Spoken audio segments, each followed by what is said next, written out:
Assalamualaikum warahmatullahi wabarakatuh.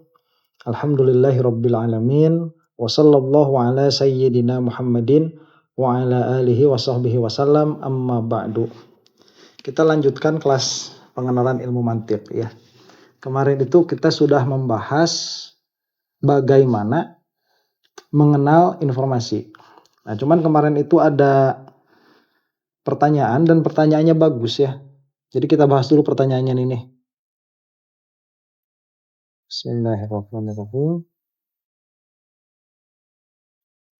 Pertanyaan kan kemarin itu kita membahas 3 ya. Ada yang namanya qadiyah hamliyah, ada qadiyah syartiyah muttasilah, ada qadiyah syartiyah munfasilah. Nah, kemarin itu ada yang bertanya, Ustadz, kalau kita dapat informasi bahwa kertas itu basah karena air, itu masuk jenis informasi yang mana?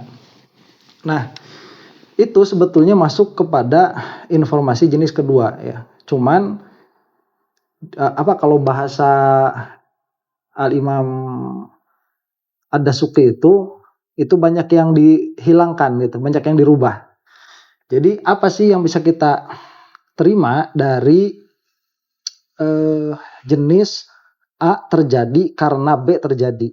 Nah, itu sebetulnya kan kita itu menisbahkan itu mengaitkan terjadinya A dengan terjadinya B.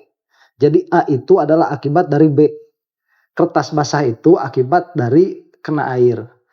Nah, kemarin kan saya sudah bilang tuh jangan dulu membenarkan atau menyalahkan. Ya sudah, pokoknya kita terima informasi itu. Jadi bagaimana kita memahami jenis informasi seperti itu?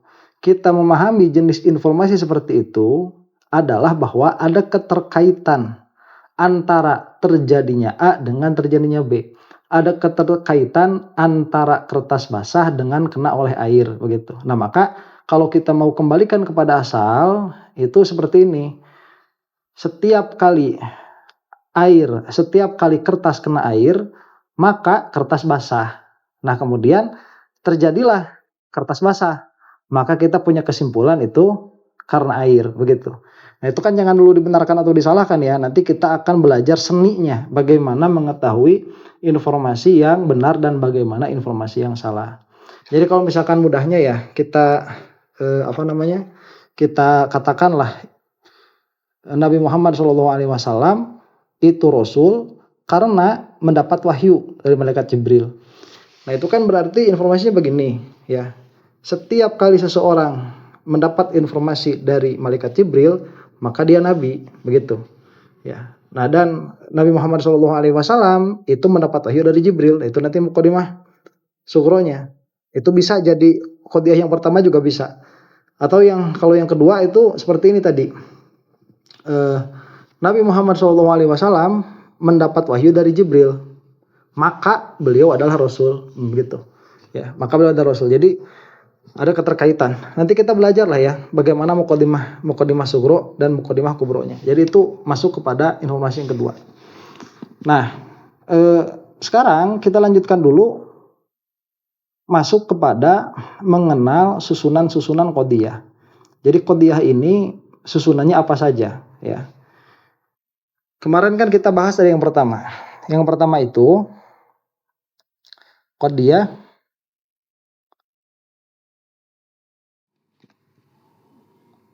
hamliyah. Nah, qadiyah hamliyah ini itu kan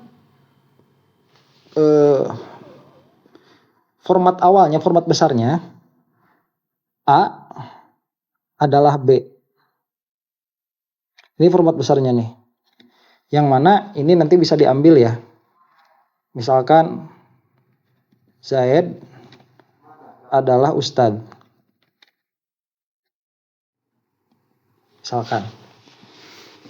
Seperti misalkan Zaid adalah Ustadz. Nah, Zaid ini nanti dia punya nama. Namanya itu maudhu'. Ini sudah kemarin ya. Ustadz ini namanya mahmul. Nah, ini sebetulnya memiliki dia memiliki syarat. Syaratnya itu yang jadi mahmul itu harus sesuatu yang lain daripada maudhu. Jadi tidak bisa A adalah A, itu tidak bisa. Maksudnya bagaimana? Jika sesuatu ini dijelaskan begitu dengan dirinya, itu bukan informasi tentang qadiyah ini, dia bukan qadiyah, tapi dia itu ta'rif. Ya, ta'rif itu definisi. Jadi kalau misalkan saya mengatakan bahwa sapi adalah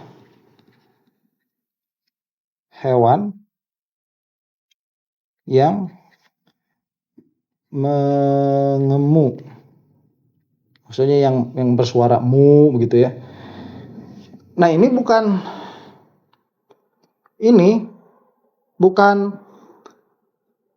qadiyah. Ya, ini bukan qadiyah, bukan informasi dalam pengertian menetapkan satu perkara kepada perkara lain. Kenapa? Ini definisi.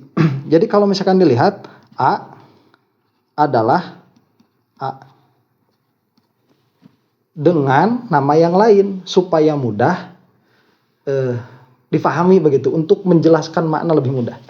Kalau di dalam bahasa yang lain misalkan ya, singa adalah lion.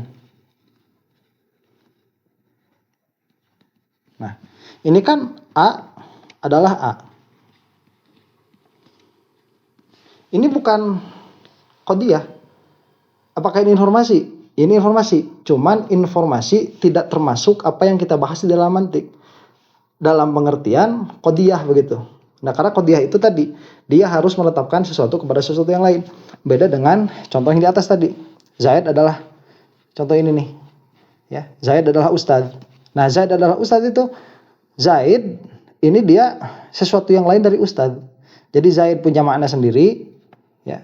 Zaid punya makna sendiri, ustadz punya makna sendiri. Maka kita sebut itu qadiyah.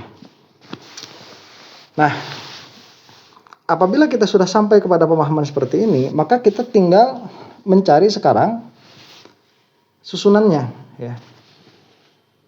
Susunannya. Karena inti dari mantik itu adalah menggapai makna. Intinya itu, namun makna itu dia harus dikeluarkan lewat lafaz, maka kita membutuhkan kepada lafaz, kepada bahasa, kepada perkataan. Aslinya itu kita tidak membutuhkan kepada perkataan sama sekali. Aslinya itu, ya kalau misalkan bisa telepati gitu ya, kita kan gak usah ngobrol ya.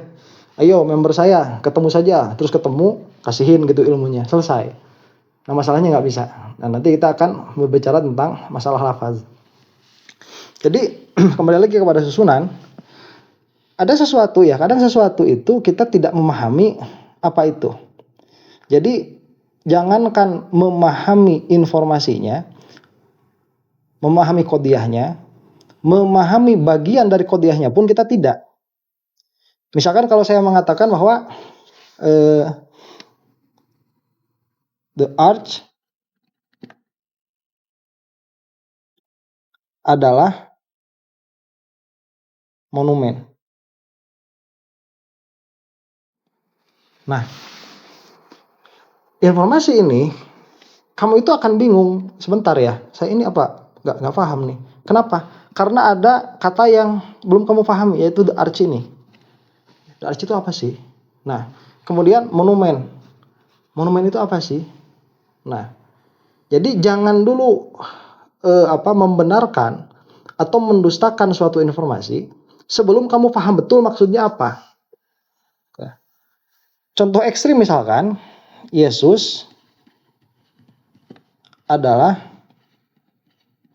anak Tuhan.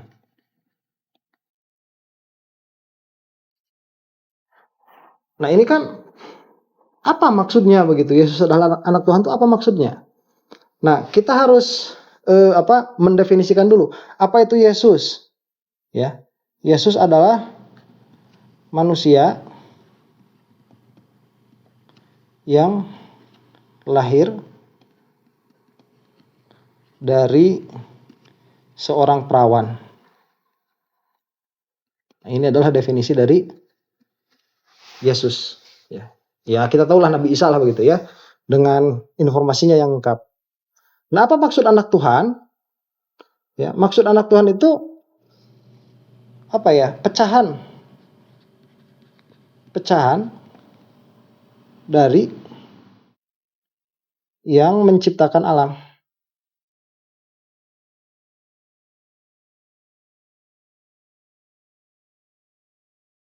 Nah, apakah informasi ini bisa difahami? Bisa, karena menisbahkan atau menetapkan anak Tuhan kepada Yesus. Tetapi ini tidak bisa dibenarkan. Ya, tidak boleh ditasdik, tidak boleh dibenarkan. Kenapa? Nanti ada alasan-alasannya begitu. Nah, sampai sini ya, kita memahami istilah baru, yaitu definisi. Kalau di dalam mantik disebutnya nanti ta'rif. Ya, itu. Namanya ta'rif kalau di dalam apa? Di dalam mantik atau mu'arif. Nah, yang dijelaskannya jadi manusia yang lahir dari seorang perawan. Nah, ininya adalah ta'rifnya ya, atau mu'arif. Yesusnya ini adalah mu'arrafnya. Dia yang ditakrifnya. Nah, sampai sini paham ya? Ini adalah susunan dari qadhiyah hamliyah. Kemudian di dalam qadhiyah syartiyah yang mana saya menjelaskan kemarin, misalkan contoh apabila matahari terbit maka siang datang. Nah, ini kan qadhiyah syartiyah ya, yang kedua tuh. Saya kemarin sudah mengatakan apabila matahari terbit, susunan yang ini dia adalah muqaddam. Maka siang datang ini adalah tali. Nah, pada akhirnya ini sebetulnya terdiri dari dua qadhiyah hamliyah, yaitu matahari terbit dan siang datang. Maksud dari qadhiyah yang kedua itu yaitu menentukan kelaziman ya, adanya keterkaitan. Nanti kalau dalam ilmu tauhid, keterkaitan ini dia hanya tarotub saja, hanya kejadian yang berurutan, bukan berarti terbitnya matahari itu mengakibatkan datangnya siang. Atau apabila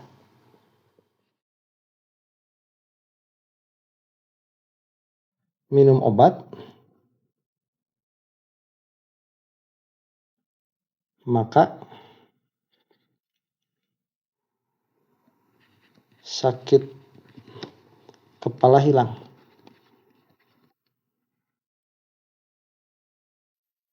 Nah, ini pun pada sebetulnya dari dua ya. Apa? Minum obat. Karena minum apa? Ya, minum obat, minum air begitu. Meminum obat. Jadi sebetulnya di sini ada orang ya, orang minum obat begitu. Minum obat dan sakit kepala hilang.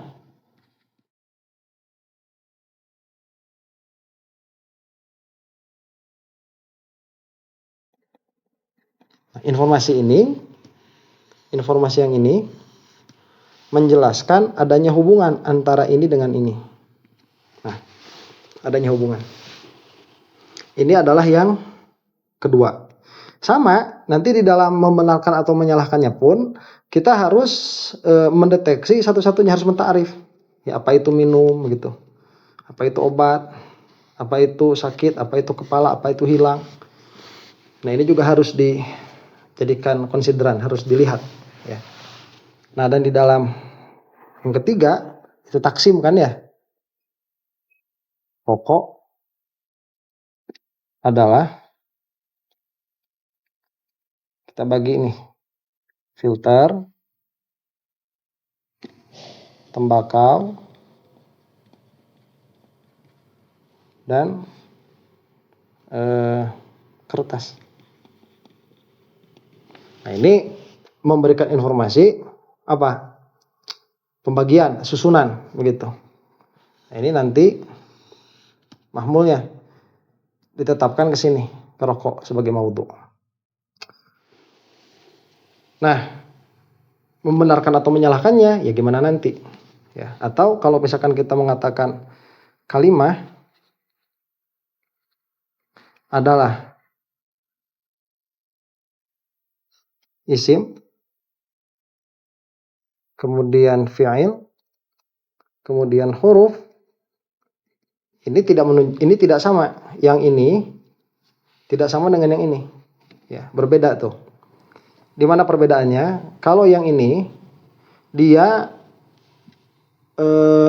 menjelaskan ketersusunan rokok. Jadi ini menjelaskan susunannya. Kalau yang ini menyebutkan bukan bagian, tapi apa saja perkara yang sah disebut kalimah. Jadi isim sah disebut kalimah, fi'il sah disebut kalimah, huruf sah disebut kalimah. Bukan berarti kalimah ini harus terdiri dari isim, fi'il, dan huruf, bukan. Tapi isim ini bisa disebut kalimah, fi'il ini bisa disebut kalimah, huruf ini bisa disebut kalimah. Itu seperti pembagian buah. Ya, buah itu misalkan ya bisa semangka, bisa durian, dan lain sebagainya. Nah, ini bukan berarti informasinya itu buah itu harus terdiri dari durian dan semangka, bukan. Tapi semangka ini sah disebut buah, durian pun sah disebut buah. Sampai sini mungkin paham ya. Nah, supaya agak lama nih kita tambah bahasannya. Sekarang berarti yang kita butuhkan apa? Yang kita butuhkan itu memahami penisbahan. Jadi nisbah itu seperti ini nih. Ada yang namanya nisbah ya. Ini dihafalkan juga. Ini harus hafal nih, nisbah. Nisbah itu hubungan. Jadi kalau misalkan kita mengatakan A adalah B, berarti itu kita mengatakan B dinisbahkan kepada A. Nah, atau kita cari yang negatifnya ya. A bukan B. Nah, jangan salah sangka, ini pun ada nisbah juga. Apa? B nisbah kepada A. Cuman nisbahnya itu negasi. Nisbah negatif. Kalau ini nisbah positif. Nah, nisbah positif dan negatif ini di dalam mantik disebutnya apa? Kalau nisbahnya positif, ini disebutnya mujabah. Ada yang menyebut mujibah ya. Kalau nisbah negatif, ini disebutnya salibah. Jadi nanti ada istilah baru lagi. Kalau yang atas ini namanya itu qodiyah. Tadi kan namanya qodiyah hamliyah ya. Qodiyah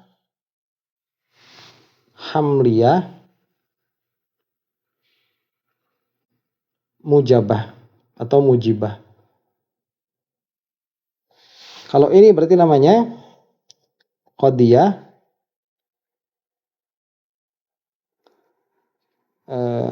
hamliyah salibah. Nah, ini yang kedua. Jadi kalau misalkan di dalam kenyataan ya, kalau kita menyebutkan perkara secara berurutan begitu satu-satu. Misalkan kita menyebutkan Zaid, mobil, parkir, kemudian atas. Nah, ini mah nggak ada nisbah. Itu mah kita cuma menyebutkan mufrad ya, menyebutkan makna-makna saja sudah. Menyebutkan lafad-lafad atau mobil, pasar, Zaid begitu. Itu nggak ada nisbahnya. Tapi kalau misalkan kita mengatakan mobil Zaid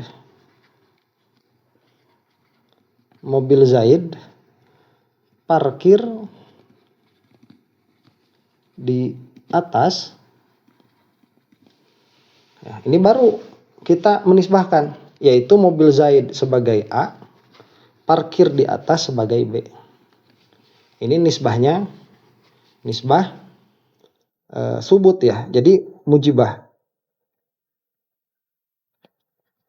Kalau kita mengatakan mobil Zaid tidak parkir di atas, maka ini jadinya apa? Salibah. Nah, ini bisa dipahami ya. Yang pertama ini. Demikian pula yang kedua. Yang kedua itu kan ada qadhiyah syartiyah tadi ya. Qadhiyah syartiyahnya. Qadhiyah syartiyah.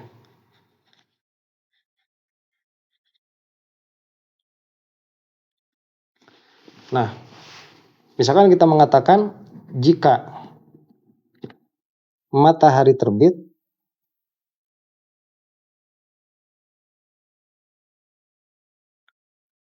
maka siang datang.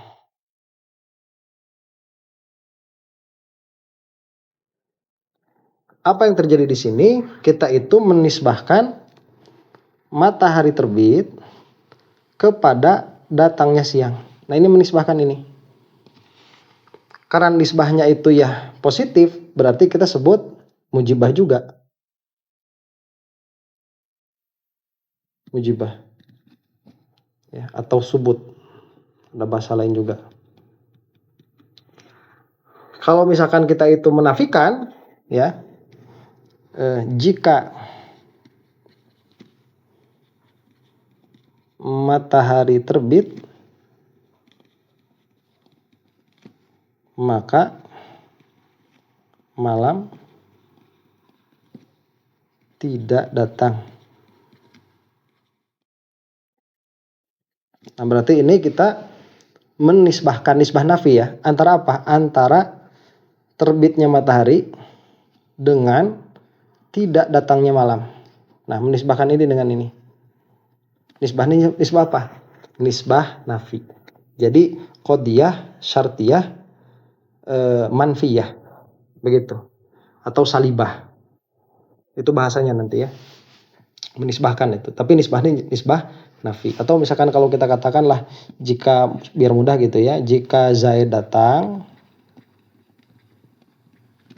maka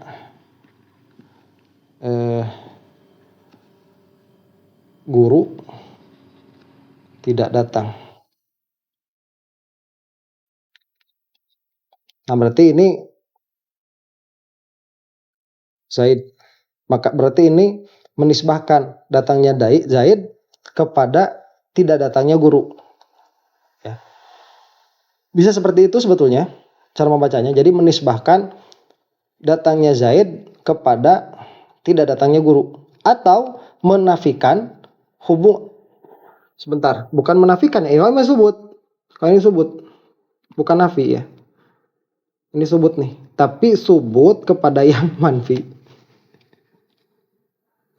Kita cari contoh yang lebih mudah lah ya. Ini nanti akan ada pembahasan ini. Kalau sekarang terlalu sulit. Jadi tidak pernah begitu kalau nafinya itu. Ya, tidak pernah. Tidak pernah. Jika hujan turun, maka tanah kering. Nah, ini. Jadi kita menafikan apa? Menafikan hubungan antara hujan turun dengan tanah kering. Ini nisbah nih. Nisbahnya nafi. Jadi namanya apa nanti? Namanya qadhiyah syartiyah salibah, begitu. Termasuk pula yang setelahnya, yaitu qadhiyah syartiyah yang munfasilah. Qadhiyah syartiyah munfasilah.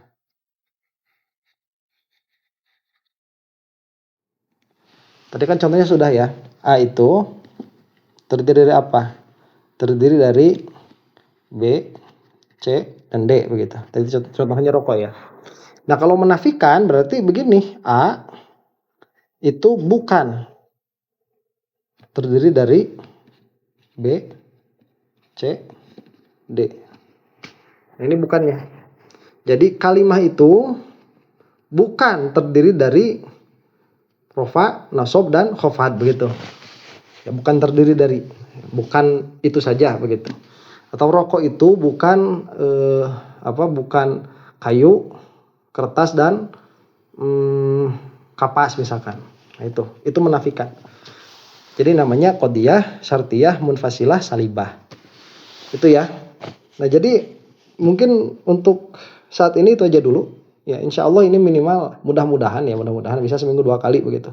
Cuman kalau seminggu sekali insya Allah itu saya mau bilang pasti, cuman nggak boleh. Kalau 1 minggu sekali saya usahakan banget, kalaupun nanti enggak, nanti pasti diganti, pasti ditambal gitu ya. Kalau seminggu sekali, mudah-mudahan bisa seminggu 2 kali, biar cepat selesai, biar kita cepat masuk ke dalam kitab begitu. Ini dulu, mudah-mudahan kita semua diampuni oleh Allah Subhanahu wa taala. Mudah-mudahan kelas yang bermanfaat. Wallahu taala a'lam bishawab.